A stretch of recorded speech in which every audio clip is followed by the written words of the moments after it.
Alright guys, good morning sa inyo lahat. Coach Carl here. So mag-react tayo muli dun sa isa sa ating apprentice about sa kanyang market overview. So itong apprentice natin ito or student is nakapag third session pa lang sa program and titignan natin ano na yung progress ng kanyang study sa ating system and gaano niya na ito naintindihan. So nag-chat siya sa akin na wala daw audio yung kanyang market overview pero nilagyan niya naman ng note because nasa office kasi siya, hindi siya pwede magsalita. So, tignan natin dito. Okay, let's go. So, this is another reaction video or pag meron akong makita na kailangang i-improve or i-comment, mag-react tayo doon. Okay?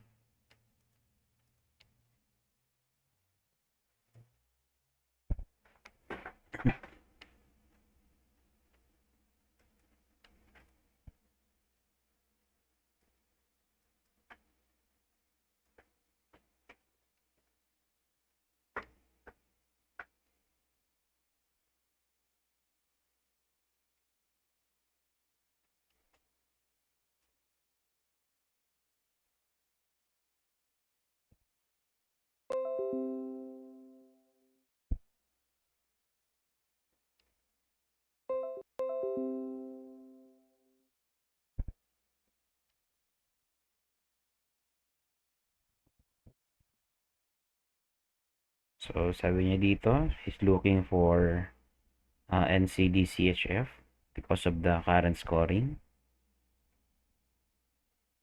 And 5.4 versus 4.6 in the CDCHF. And currently, ang heat map niya is bearish movement, already 81%, negative 0.81%.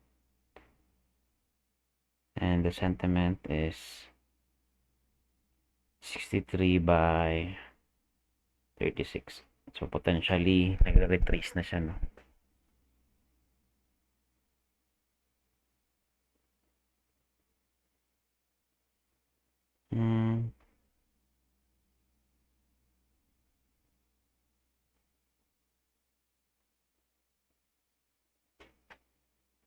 Okay, so, nakuha niya, pullback. That's good.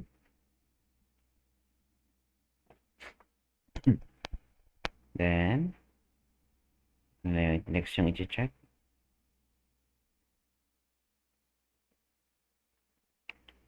Okay.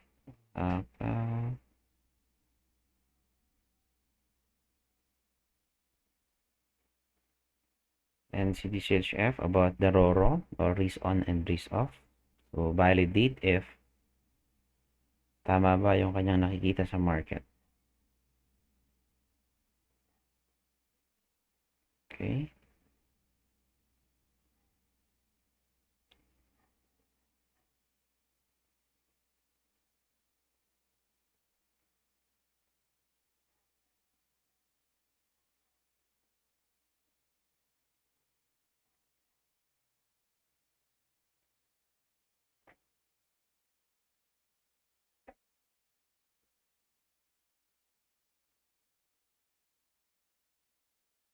Okay, so medyo nalito ata siya dito, no? Ang sabi niya dito is, therefore sell on safe haven and buying on commodities, no? Mali ito. So, dapat pag naka-raise off tayo, ibig sabihin, we are not willing to buy commodities and we are looking forward to buy safe haven assets, no? Kasi risk off nga eh. So, hindi tayo willing mag-risk sa market. So, yun. Yun yung importante.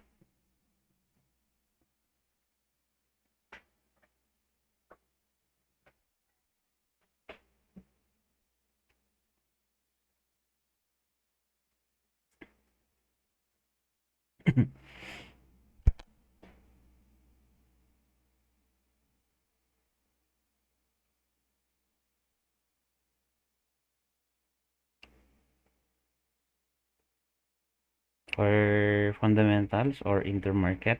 Intermarket siya eh. Nag-start.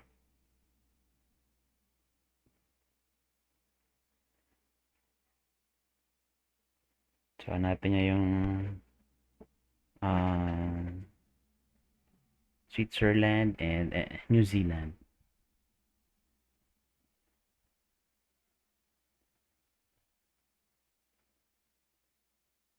So, dito part na to, no? He's checking about the um, intermarket na agad. So, supposed to be dapat fundamentals muna para makita mo yung meron bang magsusupport doon sa kanyang movement or catalyst na pwedeng mabigyan ng mas magandang momentum yung pairs na iti-trade niya. So, nag-una siya sa intermarket which is pwede din naman kaya lang baka malito kayo pag inuna niyo kasi itong intermarket versus sa fundamentals.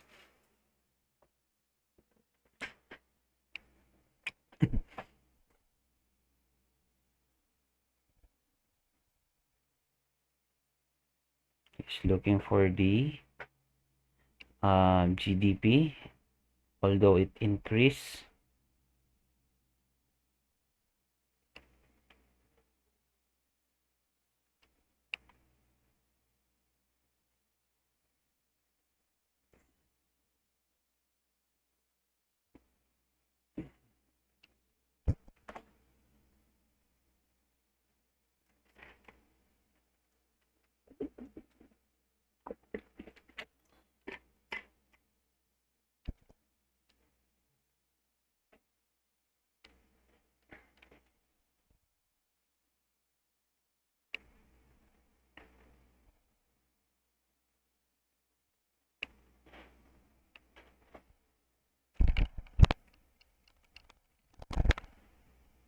So, he just focusing on the quantity, no? So, hindi niya tinitignan yung quality nung narrative.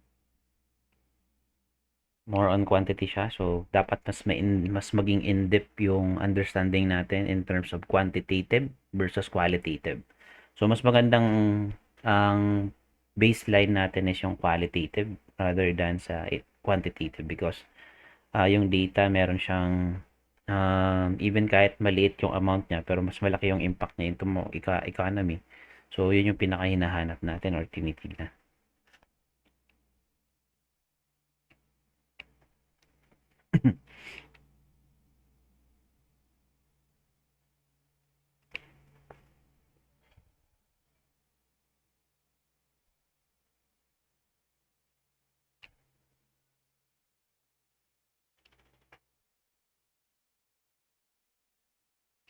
And dito din natin makikita kung gaano niya na naiintindihan yung market cycle and paano niya babasahin yung narrative and i-implement or i-incorporate sa current market situation or cycle.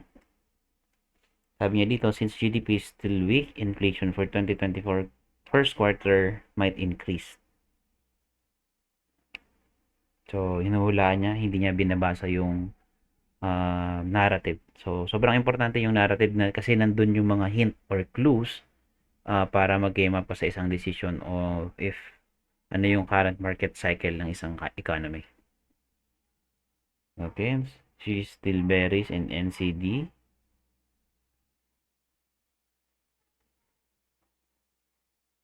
Okay, interest rate na siya. 5.5. Maintain lang yung interest rate nila. Then next niyang titignan is Switzerland. Ayun.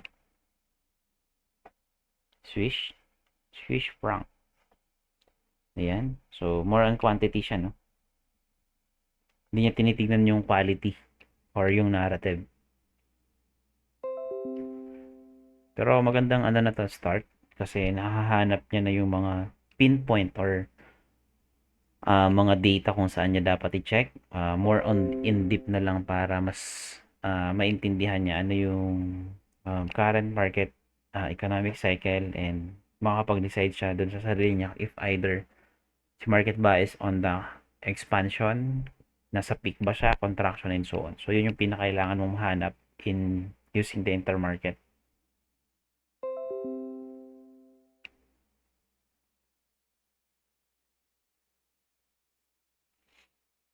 Okay.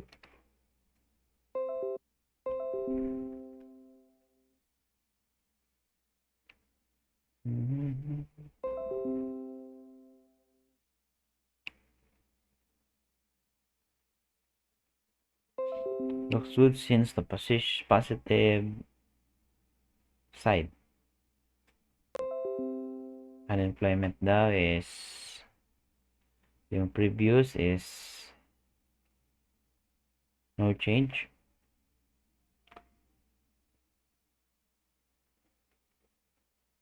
Inflation about prices of the goods and products.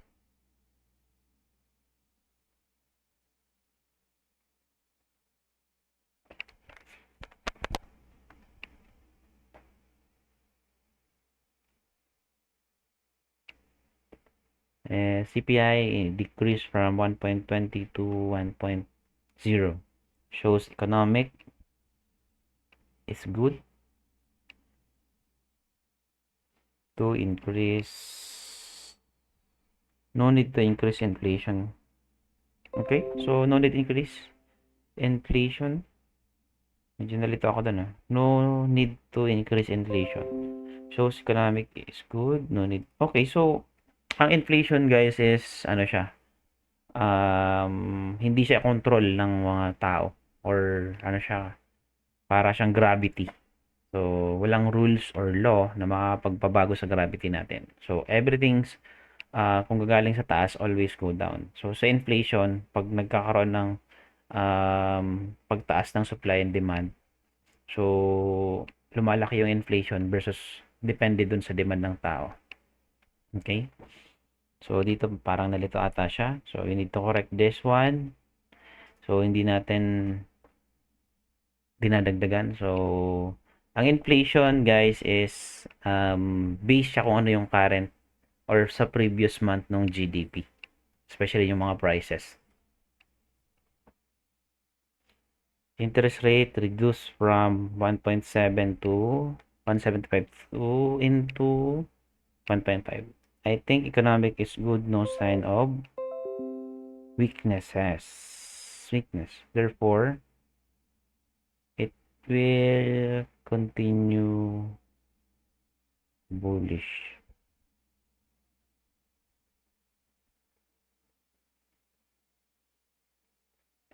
Okay, it aligned with my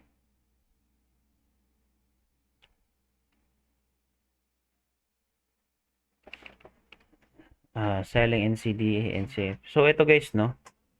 So, sobrang, ano kasi nito? Sobrang crucial in terms of market cycle. It's simply because, tulad nito, pag mali yung narrative perspectives mo, ano yung pagka-interpret mo sa market, ay magiging mali na din yung positioning mo sa market. So, ito kasi ang sabi niya, I think economic is good, no sign of weakness. So, pag hindi mo kasi alam na nagkaroon pala ng contraction si CHF, which is through the power of rate cuts. So, sobrang nag-dip si ano. So, nag-contraction siya.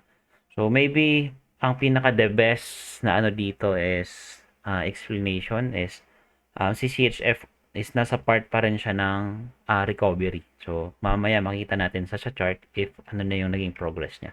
So, it align with my bias of selling NCD CHF. So, kanina nakita natin yung RORO which is dapat buying tayo ng um, buying tayo ng CHF and selling tayo ng NCD which is tama, naging align yung ano niya, pero siguro mali lang yung pagkaka-interpret niya doon sa RORO which is dapat pag sa risk off, buying tayo ng CHF and selling tayo ng NCD. Yun yung dapat. So, kung makita natin dito, okay, doon sa taas na yon.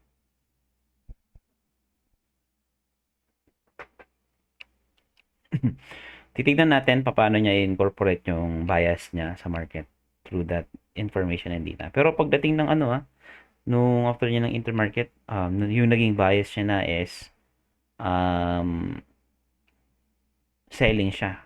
Pero kung babalikan natin yung RORO, buying siya ng NCD, tapos selling siya ng CHF.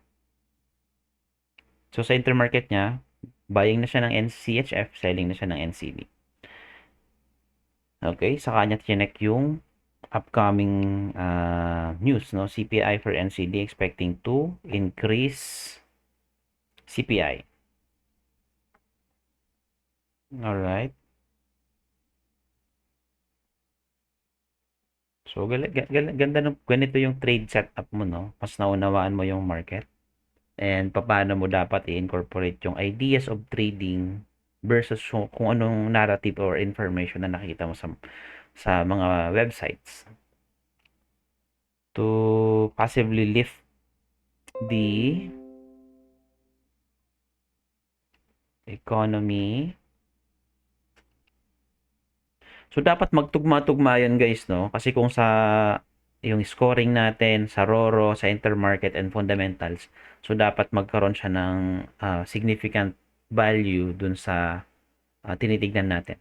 So, kung titignan natin kanina, so risk off nga talaga siya, no? So, we are selling NCD and buying CHF. Pero dun sa RORO niya is mali yung interpretation niya.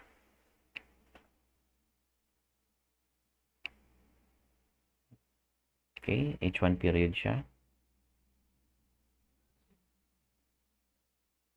So, naghahanap siya dito ng supply.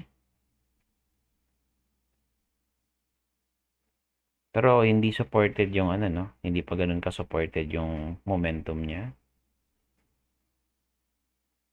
Because hindi ganun ka-solid yung imbalance niya.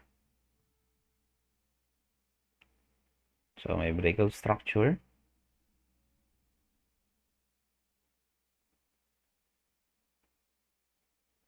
Then,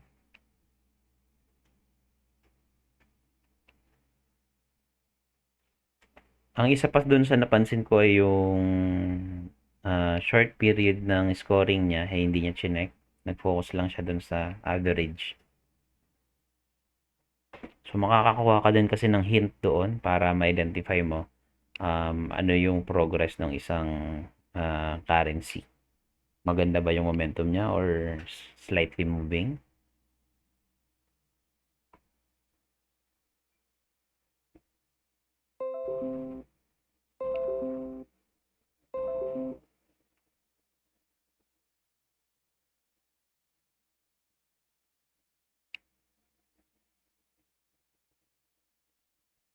Okay, expected resistance. So, dapat support. Nilito na ata siya dito. Dapat support yan.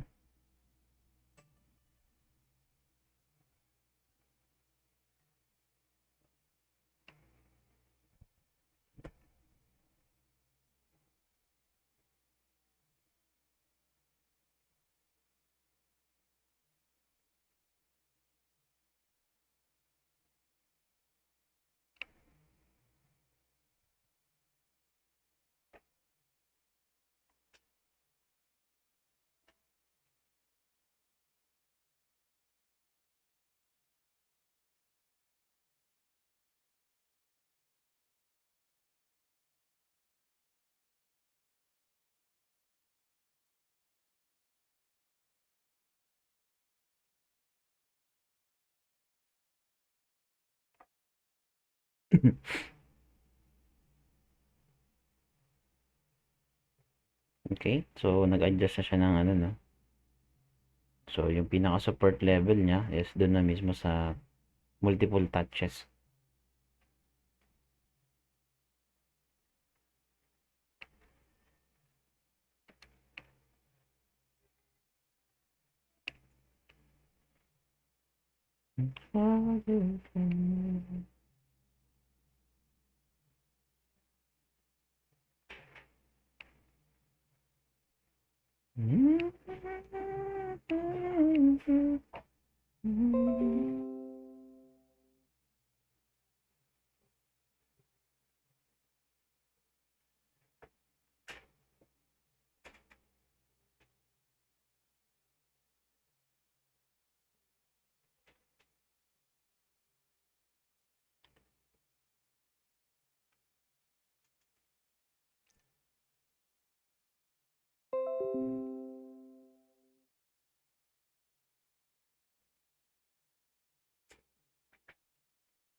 Okay, so nagpa-plot na siya ng entry niya.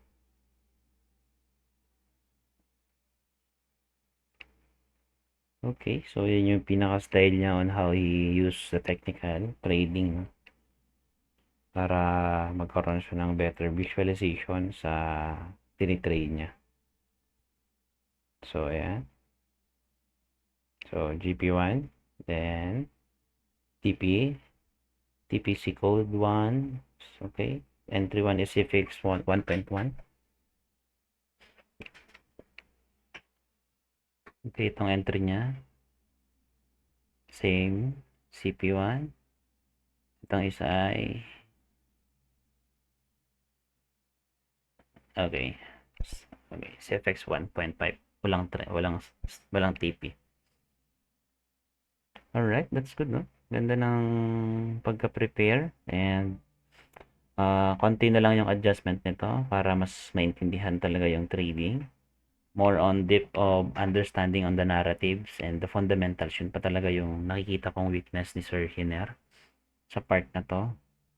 So, sa technical aspect, since ito nga dito talaga siya galing, sobrang ano niya, gamay niya na talaga yung charting. Mga pinaka-weakness niya for now as of my observation is um, fundamentals and then the intermarket. So, sa fundamentals is ginagawa niya ay hindi niya masyadong fino-focus yung most relevant catalyst sa market. So, isa lang yung chinek niya, CPI lang. The rest, hindi niya na chinek for the previous, kung ano ba yung mga nangyari, mga events and so on. So, sobrang importante din kasi nun. And yung intermarket niya is nag-focus lang siya dun sa uh, quantitative, no? Hindi niya tinignan yung quality. So, hindi niya binasa yung mga narrative. Sobrang importante kasi ng mga yon.